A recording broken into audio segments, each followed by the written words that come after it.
India के youngest player Ashwin Bansal ने आज अपनी जानलेवा बीमारी के आगे घुटने टेक दिए। अब सवाल ये है, जो 6,000 करोड़ की प्रॉपर्टी वो किसके नाम है?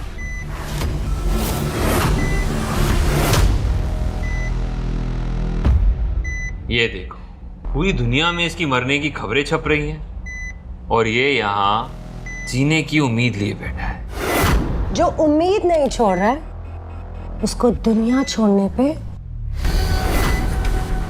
मैं मजबूर करूंगी। तुम्हें किडनी की क्या जरूरत है? तुम्हारे पास वैसे भी कम टाइम है। तो हम सोच रहे हैं कि तुम्हारी किडनी निकाल के तुम्हारे भाई रॉनी को लगा दो। Kidney transplant? वैसे अब हमारा टाइम वेस्ट मत करो, इस पे और 6,000 करोड़ की प्रॉपर्टी पे साइन करो। अपनी सारी जायदाद अपनी माँ के नाम करो। आप ये कैसे कर सकते हो? आप मेरी माँ हो। बदनसीबी से तुम जिंदा हो तो सिर्फ अपने बेवकूफ बाप की बदौलत। डिवोर्स के बाद वो हर महीने तुम्हारे नाम पे मुझे पैसे बेचता था, तभी अब तक तुम्हें जिंदा रखा, नहीं तो तुम्हें मैं कब से मार देती।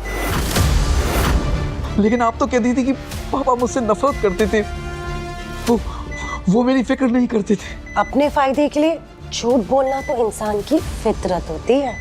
इंसान नहीं, हैवान है आप। और तू कौन है? जिस बाप ने पूरी जिंदगी तेरी इतनी चिंता की, उसे तूने अकेला छोड़ दिया। बाईपास सर्जरी अभी नहीं की तो आपके पिताजी नहीं बचेंगे, इसमें आपके साइन चाहिए। ध्यान से पढ़िए डॉक्टर, इसमें लिखा है कि करीबी रिश्तेदार, और मेरा इनसे कोई भी रिश्ता नहीं है दूर दूर तक। अब ये मरे जिए मुझे फर्क नहीं पड़ता। ऊपर वाला सब कुछ देख रहा है बाबू। अब तो सारी दुनिया देखेगी मिसेस तृप्ति बंसल को करोड़ों की मालकिन बनते हुए। टाइम वेस्ट मत करो, बी अ गुड बॉय।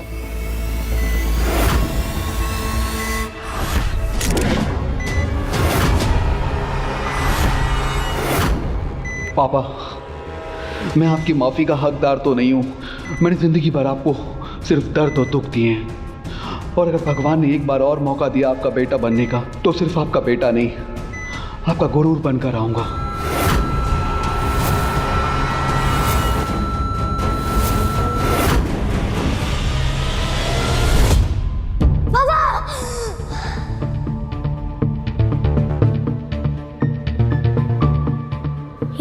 ये मैं यहाँ कैसे आया?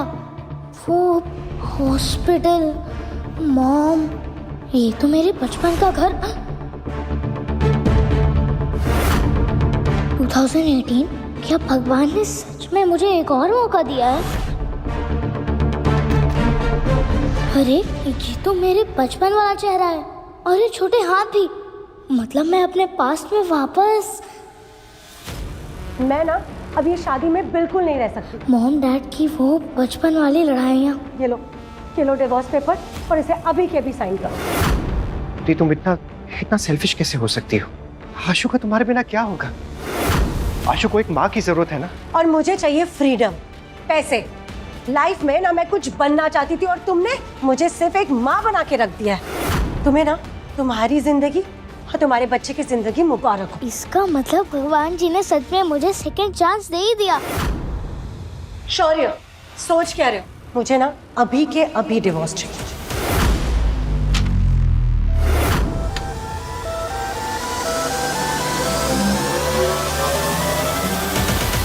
आशु, लो, हो गया डिवोर्स। ना पापा को तुम्हारी जरूरत है और ना ही मुझे।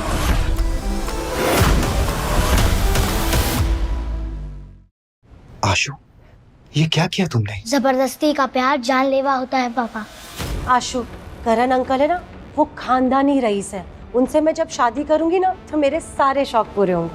कोई बात नहीं, जाओ, मैं अपने पापा के लिए नई वाइफ और मैं अपने लिए मम्मी नंबर 2 ढूंढ लूंगा, जो तुमसे लाख गुना सुंदर और अच्छी होगी। अब तुम दोनों पाप और बेटे सड़ो इस कूड़ेदान में।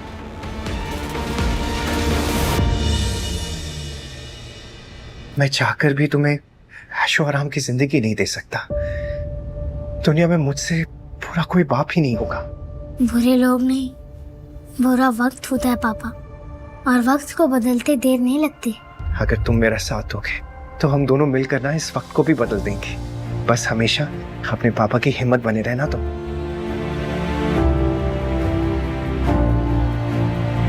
आशु, कल से तुम्हारा स्कूल शुरू होने वाला है ना, तो तुम्हारी नई किताबों और तुम्हारी यूनिफॉर्म के लिए बस इतने ही पैसे हैं पापा के पास। बहुत है पापा। तुम्हें भूख लगी होगी ना, तुम्हारे लिए कुछ खाने के लिए बनाता हूँ। हाँ? इस बार आपको अकेला नहीं छोड़ूंगा पापा।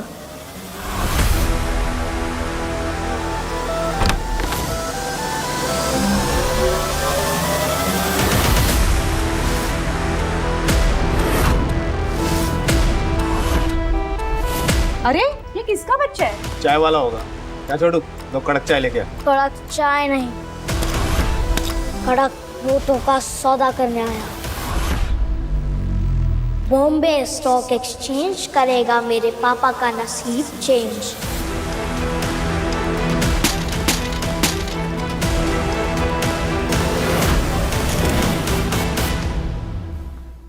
चलो नाश्ता कर लो आशु। आशु, गुल्लक। इंस्पेक्टर साहब, पैसे गए तो गए, पर मेरे बेटे को कुछ नहीं होना चाहिए। एक बस वही है मेरे जीने का सहारा। सीसीटीवी फुटेज में तो दिख रहा है तेरा बेटा ही गुल्लक लेके गया है। Stock exchange? आशु, तुम क्या करने वाले हो? पैसे कम थे और इस मित्तल गोल्ड स्टॉक से मैं 50 गुना पैसे बना लूंगा। पापा की तकदीर बदलने के लिए यहीं से शुरुआत करना ठीक होगा।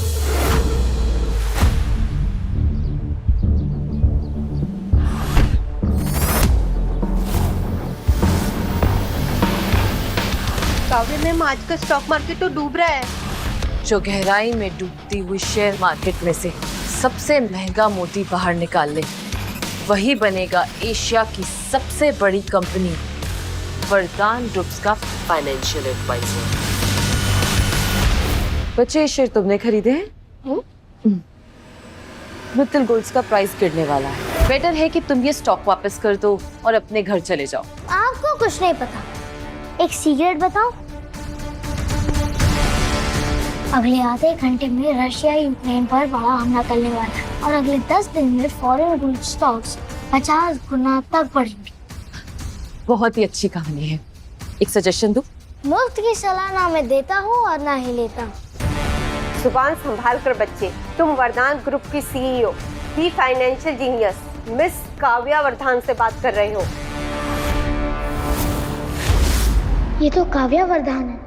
उनके किसी गलत आदमी से शादी हो गई थी और डिप्रेशन के चलते उन्होंने सुसाइड कर लिया था। बेटा, गोल्ड प्राइस कभी इतने नहीं बढ़ते हैं। इंटरनेशनल अलायंस सब संभाल लेंगे और किसी भी टाइप की कोई जंग नहीं होने वाली है। ये लड़की सुंदर भी है, शरीफ भी है। क्यों ना एक तीर से 2 निशाने लगाऊं? पापा की जिंदगी बन जाएगी और इनकी भी बच जाएगी। हेलो, कहाँ खो गए? तुमसे बात कर रही हूँ मैं। हाँ, एक शर्त लगाएंगी? कैसी शर्त? अगर अगले 20 मिनट में स्टॉक कम हो गया तो मैं कभी अपने पापा के पैसे स्टॉक में नहीं लगाऊंगा और आपसे माफी भी मांग लूंगा। और अगर स्टॉक बढ़ा तो आप मेरी हर बात मानेंगे और मेरे पापा से शादी करके मेरी मम्मी नंबर 2 बन जाएगी। ये मेरी तरफ से शगुन है। दीपक की समझे?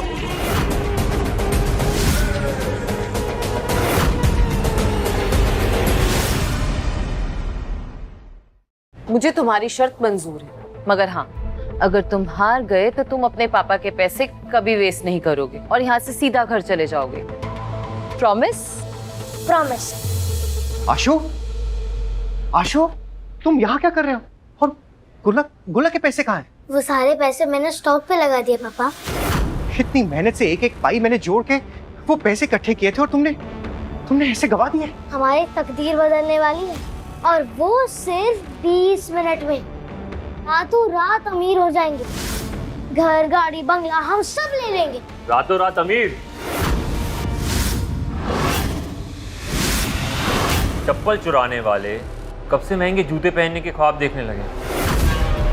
और तू टिंगू, शेयर मार्केट के बारे में पता भी है तुझे कुछ?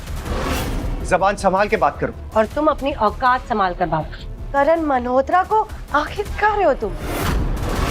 बाहर मार्केट में न्यूज है कि एक बेटे ने बाप के सारे पैसे लंगड़े घोड़े पे लगा दिए। अभी पता चला कि वो तो तुम दोनों हो। मेंढक होकर आसमान तक छलांग मारना चाहता है। अच्छा हुआ तुम दोनों के साथ ना मैंने अपना रिश्ता तोड़ दिया, नहीं तो मैं भी एक मजाक बनकर रह जाती। गरीब भले ही हम, पर सस्ते में तुम जैसी पट गई। बहुत जुबान चलती है तेरी। स्टॉक की स्पेलिंग भी आती है? STOCK। क्या कर रहा है? बातें बात हो गई, अब तुम्हारी पोल खोलने का टाइम आ गया है।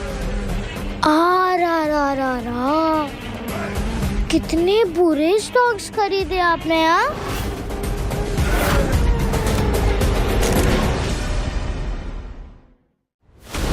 सुने टिंगू, सिर्फ पैसे लगाना शेयर मार्केट नहीं है। घोड़े पे दाव लगाने से ज्यादा इंपॉर्टेंट है उस खेल की समझ होना। असली खेल वही है, समझा? और वो देख, तेरा स्टॉक तो नीचे ही गिरता जा रहा है। और वैसे भी गंदी नाली के कीड़े ना समुंदर के रास्ते नहीं ढूंढते, वो गली के गटर में ही रहते हैं। शौर्य, मेरी मानो ना तो तुम इसे किसी सिग्नल पे बैठा दो और तुम भी आजाद हो जाओ। बस 10 मिनट और। नहीं 5 मिनट और, फिर देखते हैं स्टॉक बढ़ेगा और तुम सब हमारे पैरों में गिर जाओगे। ऐसा तो ठीक है, एक शर्त लगाते हैं। नहीं आशु, कोई शर्त लगाने की जरूरत नहीं। चलो हम यहाँ से चलते हैं। बेटा, तुम्हारे पापा बिल्कुल ठीक कह रहे हैं। स्टॉक वॉक भूल जाओ, पापा के साथ घर जाओ और अपनी पढ़ाई पे ध्यान दो। छोटे पैकेट में बड़ा धमाका हुआ, कुछ ही देर में पता चल जाएगा। आशु चलो। रुको पापा, अब तक बेटा सीखता था और बाप सिखाता था, आज से बेटा सिखाएगा और बाप सीखेगा।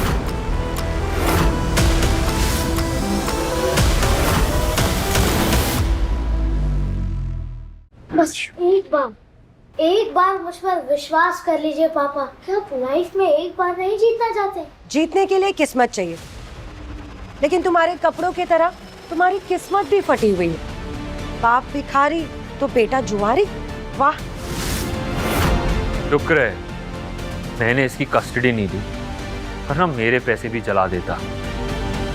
करण, तुम ना जीनियस हो, जो इसका असली रंग तुमने पहले ही देख लिया। और मैं तो हैरान हूँ कि मेरे कोख से ऐसा बच्चा पैदा हुआ है। तुम्हारी गलती नहीं है डार्लिंग, इस शौर्य के खून में ही गंदगी है। और एक भिखमंगे का बेटा तो द्वार ही निकलेगा ना। सही है, चुपचाप निकल जाए यहाँ से। हार जीत का तो पता नहीं आशु, पर आज किसी के दांत जरूर टूटेंगे। गार्ड्स! अरे हटो तुम। क्या बात है पापा? शौर्य, तुम पागल हो गए हो क्या? पागल हो गया हो या नहीं, तुम्हें क्या फर्क पड़ता है? और आशु बिल्कुल सही कह रहा है, हमेशा हम हारे क्यों? पापा, आज के बाद आप कभी नहीं हारेंगे, चाहे कुछ भी हो जाए। मैं आपके नाक नहीं कटने दूंगा। बोलो करण, कैसी शर्त लगानी है तुम्हें?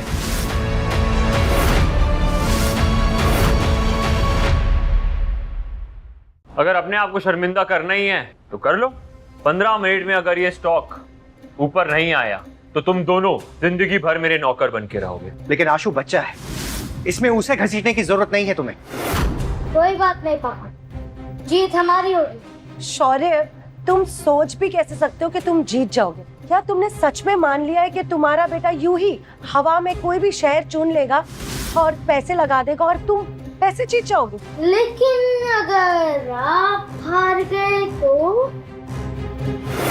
अगर हम हार गए तो यही सबके सामने घुटने टेक कर तुमसे माफी मांगेंगे और तुम दोनों के रास्ते में कभी नहीं आएंगे।